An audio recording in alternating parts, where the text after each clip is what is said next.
사도들이 돌아가 자기들이 행한 모든 것을 예수께 여쭈니 데리시고 따로 베세다라는 고을로 떠나가셨으나 그리고 따라왔거늘 예수께서 그들을 영접하사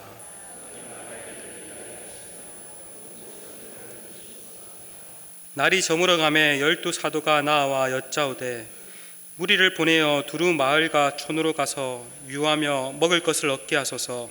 우리가 있는 여기는 빈들이니이다. 예수께서 이르시되 너희가 먹을 것을 주라 하시니 여짜오되 우리가 떡 5개와 물고기 2마리밖에 없으니 이 모든 사람을 위하여 먹을 것을 사지 아니하고서는 할 수 없사옵나이다 하니 이는 남자가 한 5,000명 됨이니라. 제자들에게 이르시되 때를 지어 한 50명씩 앉히라 하시니 제자들이 이렇게 하여 다 앉히니 예수께서 떡 5개와 물고기 2마리를 가지사 하늘을 우러러 축사하시고 떼어 제자들에게 주어 무리에게 나눠주게 하시니 먹고 다 배불렀더라. 그 남은 조각을 12바구니에 거두니라. 아멘. 여러분, 한 주간 학생들은 한 주간 또 학교 다니느라 많이 수고가 많으셨고, 또 직장인들도 직장을 다니느라 수고가 많으셨을 줄 믿습니다. 오늘도 이 예배를 통해서 하나님께서 주시는 회복의 은혜가 있기를 소망합니다. 오늘날 우리 기독교인의 상징이 뭐죠? 오늘날 기독교 하면 딱 상징적인 심볼이 있잖아요. 뭐죠? 십자가죠. 그런데 초기 기독교의 상징은 한번 띄워주시면 물고기였습니다. 그리스어를 헬라어라고도 하기도 하는데 이 그리스어로 신약 성경이 적혀졌어요. 그리스어로 물고기를 익투스라고 합니다. 익투스 출판사도 있어요. 그런데 그 익투스라는 그 첫 글자만 따면 이렇게 말을 할 수 있습니다. 여러분, 그리스어를 안 배워서 읽지는 못하겠지만 제가 잘 모르지만 그래도 조금 배웠으니까 제가 읽어볼게요. 익투스는 예수, 예수는 알겠죠? 발음 비슷하니까. 크리스토스 알겠죠? 그리스도. 세우, 이제 이거는 하나님의라고 합니다. 세우. 그 다음에 히오스, 아들. 소테르, 구원자입니다. 한 번 더 눌려주시면 이 말은 한 번 더 눌러주세요. 예수 그리스도 하나님의 아들 구원자라는 말을 가지고 있습니다. 익투스라는 그 물고기라는 뜻인데 이것을 앞글자를 따가서 이렇게도 말을 할 수 있다고 합니다. 놀라운 신앙 고백이죠. 특별히 로마 시대에 박해를 받았던 초대 그리스도인들이 상대방이 기독교인인지 아닌지 확인하기 위해서 물고기 그림을 암호처럼 그림으로써 물고기 그림을 그리는 사람은 기독교인이구나 하고 신앙을 확인했다고 합니다. 근데 놀랍게도 오늘 말씀에도 물고기가 나오죠. 우리가 너무나도 잘 아는 오병이어의 기적입니다. 예수님께서 오병, 떡 5개와 우리로 치면 떡인데 또 석으로 치면은 빵이라고 할 수 있겠죠. 떡 또는 빵 5개와 물고기 2마리로 5,000명을 먹이신 사건입니다. 여러분, 어릴 때부터 교회를 다닌 사람들은 이 말씀 많이 들었을 거예요. 근데 이 말씀은 단순히 예수님께서 짠하고 놀라운 이적을 행하셨다는 것을 넘어 예수님이 어떠한 분이신지를 잘 말을 해주고 있습니다. 아까 익투스에서도 예수님의 정체성을 알려주셨듯이 오늘 말씀을 통해서도 예수님이 어떠한 분인지를 잘 말을 해주고 있습니다. 큐티를 열심히 하고 있는 분은 아실 거예요. 오늘 본문 오병이어의 기적 앞뒤의 내용을 보면은 예수님의 정체성에 관한 이야기가 나옵니다. 오늘 본문이 10절인데 7절에서 8절을 보면 헤롯이 사람들로부터 예수님이 어떠한 인물인지에 관해 듣고 매우 당한 일이 나오고, 또 오늘 본문 이후에 18절에서 20절은 예수님께서 제자들에게 사람들이 나를 누구라 하더냐라고 물으시고 너희는 나를 누구라고 생각하느냐라고 물으셨습니다. 그 중간에 오늘 본문이 위치합니다. 이것을 통해서 예수님이 어떠한 분인지를 오늘 본문을 통해 잘 말을 해주고 있습니다. 오늘 그것을 우리 함께 살펴보았으면 좋겠습니다. 앞서 예수님께서는 12 제자들을 선교사로 짠하고 파송하셨습니다. 제자들은 온 마을을 다니며 복음을 전하고 귀신을 내어 쫓고 병든 자들의 병을 고쳤습니다. 이렇게 열심히 사역을 하고 돌아와 예수님께 보고를 했습니다. 주님, 저희가 각 마을을 다니면서 얼마나 놀라운 일들을 행했는지 모릅니다. 저희가 귀신 들린 자에게 주님의 이름으로 명하자 귀신들이 떠나가게 되고, 주님께서 주신 그 능력으로 병든 자에게 손을 얹자 병든 자가 나음을 입었습니다. 예수님은 제자들에게 칭찬하셨을 거예요. 성경에는 뭐 칭찬했다라는 말이 없지만 제가 상상해 보니까 예수님께서 칭찬하셨을 거예요. 굿잡! 얘들아 수고했다. 너무나 수고했으니 우리 함께 조용한 곳에 가서 휴식을 즐기자구나. 그렇게 해서 예수님과 제자들은 배를 타고 조용한 곳으로 갔습니다. 그런데 이게 어떻게 된 일일까요? 이 사실을 알았던 많은 사람들이 예수님과 제자들이 있는 곳에 몰려들기 시작했어요. 한두 사람만 몰려든 것이 아니라 엄청난 인파가 몰려들기 시작했어요. 여러분 생각해 보세요. 휴식을 취하려고 사람들이 없는 조용한 곳에 갔는데 사람들이 따라왔다고 생각해 보여. 아마 성가신 일이지 않을까요? 그런데 예수님은 어떻게 반응하시는지 아십니까? 보니까 오늘 말씀에 보니까 무리들을 영접했다라고 합니다. 이 말은 무리들을 환영했다, 무리들을 웰컴했다라는 말입니다. 뿐만 아니라 예수님은 무리들을 불쌍히 여기셨다라고 말을 합니다. 우리가 읽은 누가복음에서는 이것을 기록하고 있지 않지만 마태복음과 마가복음을 보면 예수님께서 많은 무리들을 보고 불쌍히 여기셨다라고 말을 합니다. 우리 한번 성경 띄워주실까요? 제가 읽을게요. 예수께서 나오사 큰 무리를 보시고 불쌍히 여기사 그 중에 있는 병자들을 고쳐주셨더라. 마가복음도 예수님께서 나오사 큰 무리를 보시고 그 목자 없는 양 같음으로 인하여 불쌍히 여기사 이에 여러 가지로 가르치시더라. 여기서 불쌍히 여기셨다라는 말은 오늘은 좀 그리스어를 좀 쓸게요. 신약 성경이 기록된 그리스어로 스플랑크 니조마이라고 합니다. 우리 따라해 볼까요? 스플랑크 니조마이. 한 번 더, 스플랑크 니조마이. 헬라어 한 개 정도는 알면 좋잖아요, 맞죠?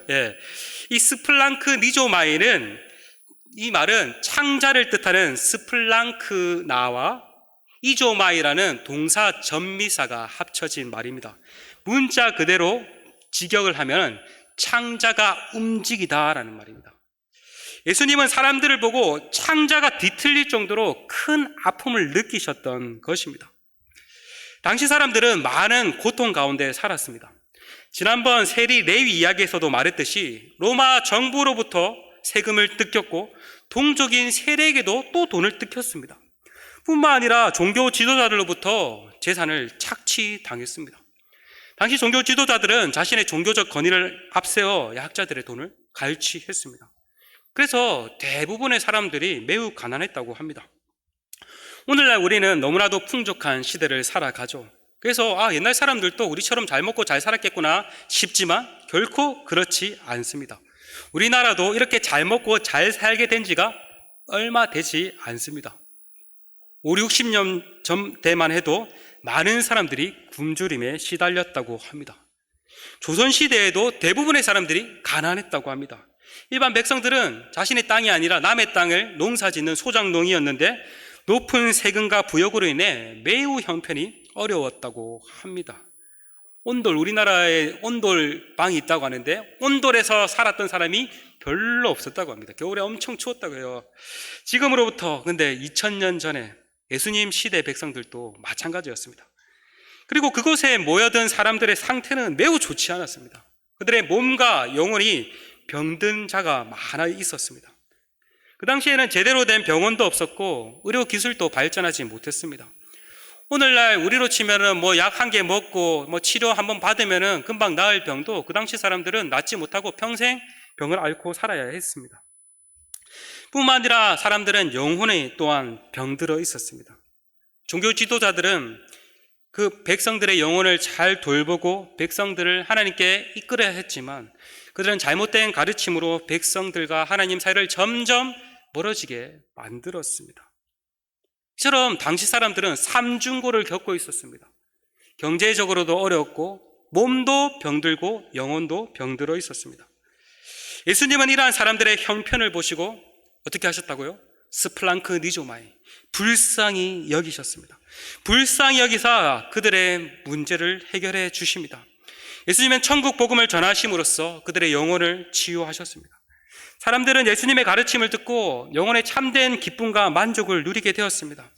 또한 예수님은 사람들의 병을 고쳐 주셨습니다. 우리도 이렇게 예배 시간에 성령님께서 말씀을 통해 역사하시면 우리의 몸과 영혼이 회복됨을 경험하게 됩니다. 한 주간 공부한다고 시달리고 또 여러 가지 직장에서 일들로 시달리며 몸과 영혼이 탈탈 털린 상태에서, 텅 빈 상태에서 이곳 가운데 나왔는데 성령께서 이렇게 예배를 드리는 가운데 말씀을 통해 역사하시면 몸도 회복되고 영혼이 회복되는 것을 경험합니다. 그래서 또 우리는 그 회복된 힘을 가지고 또 한 주를 또 열심히 살아갈 수 있습니다. 예배는 어떤 의미에서 우리에게 영적 주유 시간입니다. 어떤 시간이라고요? 영적 주유 시간요. 자동차가 아무리 비싸고 엔진이 아무리 좋으면 뭐합니까? 기름이 다 떨어지면은 주유를 해야죠. 주유하지 않으면 어떻게 될까요? 그거는 뭐 고철 덩어리에 불과할 것입니다. 우리도 마찬가지입니다.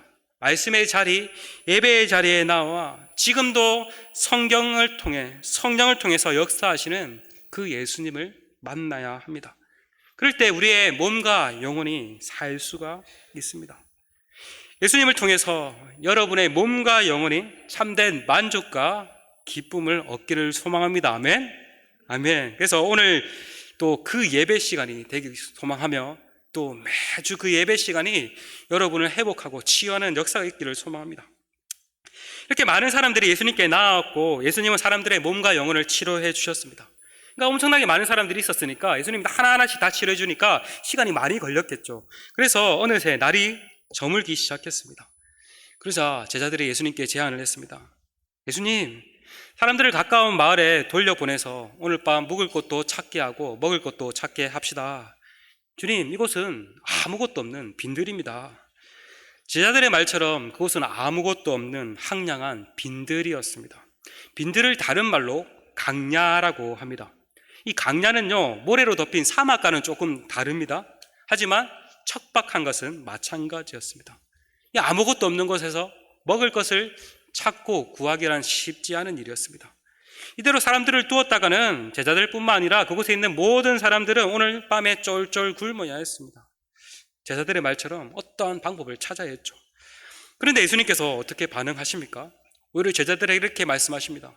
너희가 먹을 것을 줘라. 에?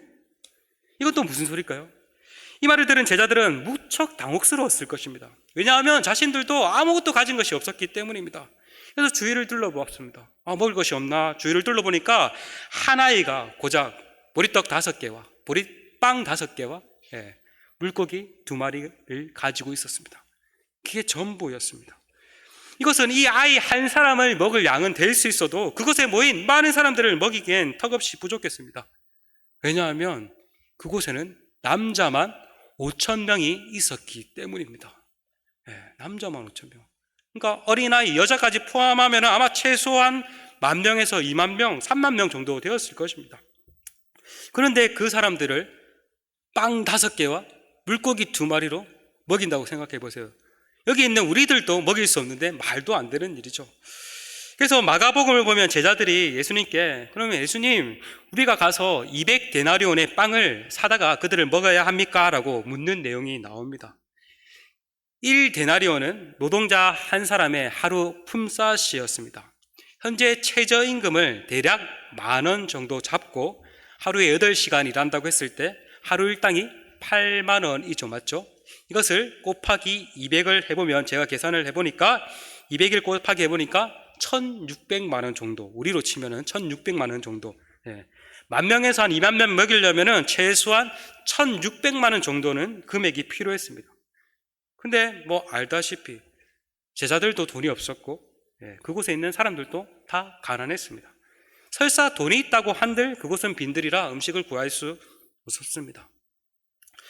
어떻게 해야 하나 제자들이 쩔쩔매고 있을 때 예수님께서 제자들에게 사람들을 50명씩 짝을 지어 앉히라고 말씀하십니다.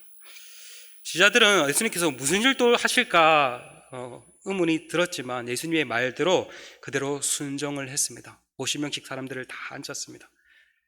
날이 이제 저물어가고 황혼이 펼쳐지는 빈들에서 많은 사람들이 50명씩 짝을 지어 앉아 있었습니다. 그러자 예수님께서는 아까 말한 그 아이가 가지고 있던 빵 5개와 물고기 2마리를 가지고 하늘을 향해서 감사 기도 드리셨습니다. 하나님 감사합니다. 축복하여 주소서.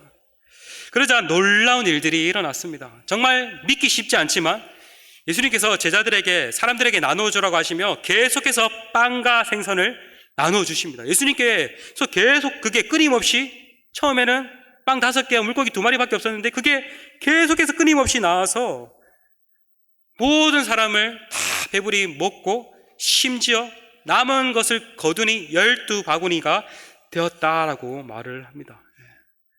황량한 강야 빈들에서 잔치가 벌어진 것입니다. 여러분, 이게 상상이 되세요? 여러분, 이게 믿어지세요? 그래서 어떤 사람들은 이렇게 주장을 합니다. 예수님께서 실제로 그렇게 하신 것이 아니라 복음서를 기록한 예수님의 제자들이 예수님을 신격화하기 위해서 그렇게 기록한 일종의, 이건 신화에 불과해. 실제로 일어난 게 아니야. 신화야. 또 어떤 사람이 이렇게 말을 합니다. 이것은 예수님께서 저지른 사기극에 불과해. 예수님이 사람들이 다 모이기 전에 미리 제자들과 함께 빵과 생선을 많이 사서 저쪽에 동굴에, 비밀 동굴에 감춰 두었어. 예수님이 이제 그 동굴 근처에서 말씀을 하셨고 어둑해지자 동굴에서 숨겨진 음식을 꺼내어서 제자들에게 주셔서 사람들을 먹게 하셨어. 실제로 이렇게 주장하는 사람도 있어요.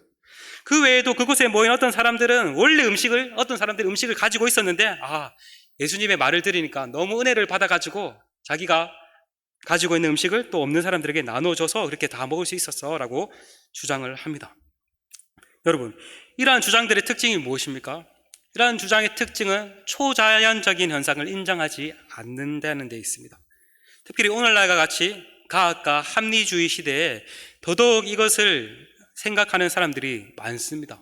혹시 여러분 가운데도 정말 그랬을까? 이건 잘 못 믿겠는데 하는 사람도 있을 거예요. 그래서 불트만이라는 독일의 신학자는 오병이어의 기적과 같은 성경에 나타나는 이러한 신화적 요소는 성경에서 다 제거해버리고 성경의 본질적인 내용에만 우리는 집중하자라고 주장을 했습니다.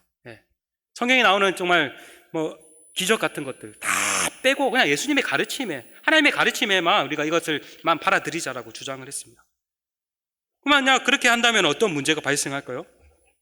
우리가 믿는 믿음의 핵심이 완전히 싸르르하고 다 무너질 것입니다. 매주 우리는 예배 시간에 사도신경이라는 것을 고백을 하죠. 여러분, 사도신경은 기도가 아닙니다. 사도신경은 우리 기독교인이 무엇을 믿는지 믿음의 내용에 대해서 고백을 하는 신앙 고백입니다. 그 사도신경에 고백된 믿음의 내용들을 한번 봅시다. 한번 띄워주세요. 자, 다 알죠? 이 믿음의 내용들을 잘 봐도 사실 대부분이 초자연적인 것이에요. 처음에 보세요. 전능하사 천지를 만드신 하나님 아버지를 내가 믿습니다. 하나님께서 능력의 말씀으로 천지를 창조하셨다는 것을 내가 믿습니다. 또 사실 어때요? 초자연적인 거죠. 말이 안 되죠, 어떻게 보면. 또 그 외에도 예수님께서 동정녀, 아직 남자와 관계를 맺지 않는 동정녀 마리아에서 나셨고, 또 나셨을 뿐만 아니라 또 죽은 자 가운데서 사흘 만에 다시 살아나셨고, 또 다시 하늘에 올라가셨고, 다시 오셨고, 또 우리 또한 다시 산다고 합니다. 실제로 하나님의 천지 창조, 예수님의 동정녀 탄생, 예수님의 부활, 예수님의 승천, 예수님의 재림, 우리 신자의 부활 등 우리가 믿는다고 이렇게 고백하는 믿음의 내용들이 대부분이 초자연적인 것들입니다. 불트만의 말대로 한다면, 성경에 있는 기적들을 다 빼면 정말 성경은 그냥 좋은 교과서에 불과할 것입니다. 예수님은 더 이상 하나님의 아들이 아니십니다. 그냥 좋은 선생님에 불과할 것입니다. 여러분, 이 세상에는 지금도 과학과 자연 법칙으로 설명할 수 없는 일들이 종종 일어나기도 합니다. 일반적으로 하나님은 자연 법칙을 따라 일을 하십니다. 자연 법칙대로 일한다는 것은 그냥 물은 높은 데서 아래로 흐르는 것이 그냥 자연 법칙대로, 일반적으로 하나님께서는 그렇게 일을 하십니다. 그러나 하나님께서는 특별한 경우에 초자연적으로도 역사하십니다. 예수님이 누구십니까? 예수님은 하나님의 아들이십니다. 예수님이 하나님의 아들이라는 것은 예수님이 하나님이라는 말입니다. 하나님과 함께 이 세상을 만드신 분이십니다. 그리고 예수님은 지금도 이 세상을 다스리시는 분이십니다. 이처럼 예수님이 이러한 분이시라면 빵 5개와 물고기 2마리로 5,000명쯤, 5만 명인들 그거 먹이는 것은 불가능한 일이 아니겠죠. 구약시대에 하나님께서 광야에 있는 이스라엘 백성들을 그것도 날마다 약 40년간 만나와 메추라기로 먹이셨습니다. 황량한 광야에 이스라엘 백성들이 농사를 지은 것도 아니에요. 뭘 재배한 것도 아니에요. 그냥 하나님께서 날마다 만나와 메추라기를 내리심으로써 그들을 먹고 살게 하셨습니다. 마찬가지로 오늘 말씀에서 예수님께서 광야에 있는 사람들을 풍족히 먹이셨습니다. 이것을 통해서 우리는 예수님이 하나님의 시구나 하는 것을 알 수 있습니다. 뿐만 아니라 예수님은 하나님께서 보내시겠다고 예언한 참 목자이십니다. 에스겔서 34장을 보면 하나님께서 이스라엘의 거짓 목자들의 죄에 대해서 지적하는 내용이 나옵니다. 여기 나오는 거짓 목자들, 이거 나중에 띄워주시고, 여기 나오는 거짓 목자들은 이스라엘의 지도자들을 가리키고 양떼들은 이스라엘 백성들을 가리키는데, 하나님께서 이스라엘의 거짓 목자들을 지적하시면서 그 이스라엘의 지도자들은 이스라엘 백성들을 잘 돌보지 않았고 옳은 길로 인도하지 않았다라고 말합니다. 그 결과 이스라엘 백성들은 흩어지고 방황하고 뿐만 아니라 악한 짐승의 먹이가 되었다라고 표현하십니다. 앞서 살펴봤듯이 예수님 당시 이스라엘 백성들의 상태가 이러했던 것입니다. 근데 하나님께서 에스겔 34장에서 이러한 나쁜 목자들의 죄를 지적하신 뒤에 한 목자를 세워서 백성들을 먹이겠다고 말씀하십니다. 에스겔서 34장 23절입니다. 우리 한번 읽어보겠습니다. 시작. 내가 한 목자를 그들 위에 세워 먹이게 하리니 그는 내 종 다윗이라. 그가 그들을 먹이고 그들의 목자가 될지라. 띄워주세요. 하나님께서 한 목자를 이스라엘 백성들 위에 세워서 그들을 먹이겠다라고 말씀하시는데, 그가 누구라고 말합니까? 다윗이라고 말을 합니다. 그런데 다윗은 이미 이 시대에는 없습니다. 죽었습니다. 그렇다면 이 다윗이라고 지칭하는 목자는 누구일까요? 그것은 바로 다윗의 후손으로 오신 바로 그분, 누구일까요? 예수님을 가리킵니다. 그래서 신약 성경을 보면요, 요한복음 10장 11절을 보면 예수님께서 자신을 나는 선한 목자다라고 말씀하셨습니다. 한번 띄워주시겠어요? 없습니까? 없습니까? 나는 선한 목자다. 자, 한번 읽어볼게요. 예수님께서 말씀하셨어요. 자, 나는 선한 목자라. 선한 목자는 양들을 위하여 목숨을 버리거니와. 구약시대에 하나님께서 한 목자를 세워서 이스라엘 백성들을 먹이겠다라고 약속하셨고, 신약시대에 예수님께서 내가 바로 그 한 목자, 그 선한 목자야라고 말씀을 하셨어요. 예수님은 선한 목자로서 목자 잃은 양들의 배고픔을 채워주셨습니다. 천국 복음을 전하심으로써 그들의 영적인 필요를 채워주셨고, 오늘 말씀과 같이 오병이어의 기적을 통해서 그들의 육신적인 필요를 채워주셨습니다. 근데 여기서 끝이 아닙니다. 더 놀라운 사실은 이 참목자이신 예수님은 양들을 위해서 자신의 목숨을 버리셨습니다. 아까 요한복음에서도 나는 선한 목자라, 선한 목자는 양들을 위해 목숨을 버린다라고 말씀하셨습니다.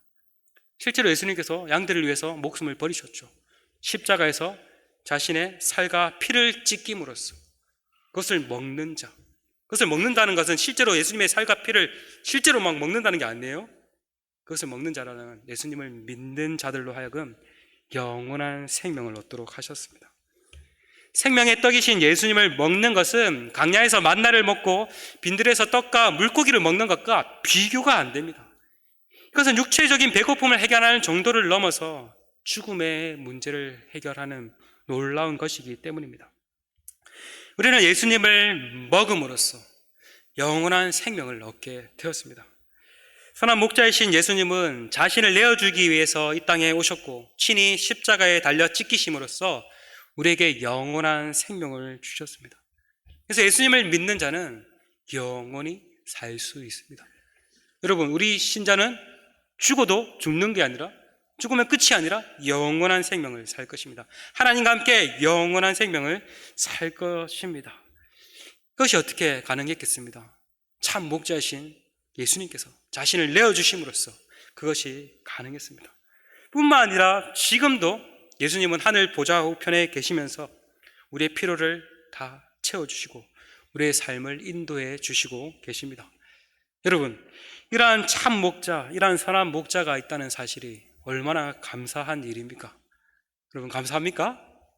별로 감사 안 한가요? 이런 선한 목자가 있어 우리는 어떤 상황 가운데 안심할 수 있습니다. 우리가 어디로 가든지, 무슨 일을 당하든지, 어떠한 상황에 놓여 있든지, 심지어 사망의 음침한 골짜기를 지나간다 할지라도 두려워하지 않을 수 있습니다. 왜냐하면 그 참목자이신 예수님이 우리를 이끄시고 우리를 보호해 주실 것을 믿기 때문입니다. 여러분, 우리가 살아있으나 죽어있으나 우리의 진정한 위로가 무엇일까요? 그것은 바로 내가 내 것이 아니라 예수님의 것이라는 말입니다. 오늘 말씀을 통해서 조금 바꿔보면은 바로 예수님이 우리의 참 목자가 되신다는 사실입니다.